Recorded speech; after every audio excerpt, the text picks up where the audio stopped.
Class 11 के chemistry को मैं आगे बढ़ा रहा हूँ। तो अभी पीरियोडिसिटी और क्लासिफिकेशन चैप्टर के ही वीडियो का पढ़ा रहा हूँ। तो बताए थे कि टेंडेंसी बताता है जो आपका पीरियोडिक टेबल है, तो उसमें मैंने इसके पहले 2 टेंडेंसी बताया था। जैसे उसमें था एटॉमिक रेडियस, फिर आयनिक रेडियस, तीसरा है आयोनाइजेशन इंथैल्पी। देखिए आपके लिए नया शब्द लगता होगा, इंथैल्पी क्या है। हिंदी इसका होता है ताप धारिता या उष्माधारिता, एनर्जी।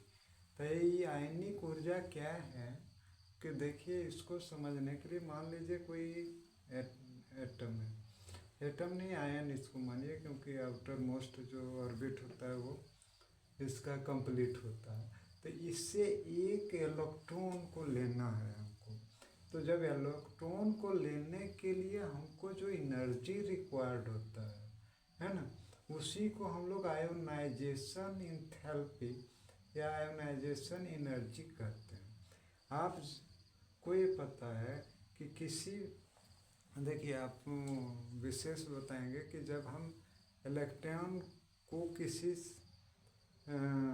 एलिमेंट से निकालते हैं, वो आउटर मोस्ट ऑर्बिट से, या उसमें डालते हैं, तो दोनों समय हमें एनर्जी का रिक्वायरमेंट होता है। तो यहाँ वही बता रहे हैं कि उसका ग्राउंड स्टेट यानी तल अवस्था, जो आउटर मोस्ट ऑर्बिट से हमको एक इलेक्ट्रॉन निकालने के लिए जो एनर्जी रिक्वायर्ड होता है, उसको आयोनाइजेशन एनर्जी या इंथैल्पी कहते हैं। इसको ये समझिए कि मान लीजिए एक इलेक्ट्रॉन हमको हटाना है कोई विलगित गैसीय परमाणु से, तो वो जो एनर्जी रिक्वायर्ड होगा वही हुआ आयनिक ऊर्जा, आयोनाइजेशन। तो इसका यूनिट क्या है, किलो जूल प्रति मोल होता है। ठीक, तो आपको उदाहरण के द्वारा समझाना चाह रहे हैं कि मान लीजिए एक्स को एक गैसीय स्टेट में है, उससे हम एक इलेक्ट्रॉन निकाले तो एक्स ही आयन के रूप में, पॉजिटिव आयन के रूप में बदल गया एक इलेक्ट्रॉन जब उससे हम निकाले। अब इस दौरान जो एनर्जी रिक्वायर्ड हुआ उसको हम लोग फर्स्ट आयोनाइजेशन एनर्जी कहते हैं, प्रथम आयनन ऊर्जा कहते हैं। अब इसमें से जो आयन के रूप में है, इससे भी अगर एक इलेक्ट्रॉन निकाले तो 2 इलेक्ट्रॉन निकल गए।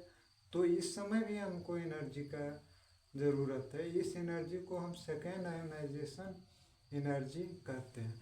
हो सकता है किसी तत्व में और हो तो वह थर्ड आयोनाइजेशन एनर्जी होगा। और याद रखिएगा कि फर्स्ट आयोनाइजेशन एनर्जी से अधिक मान होता है सेकेंड का, सेकेंड से अधिक मान होता है थर्ड का। अगर हम ग्राफ इस सब के द्वारा देखना चाहें तो इनर्ट गैसें, जो अक्रिय गैसें हैं, जो निष्क्रिय गैसें हैं, उसमें आयोनाइजेशन पावर बहुत अधिक होता है।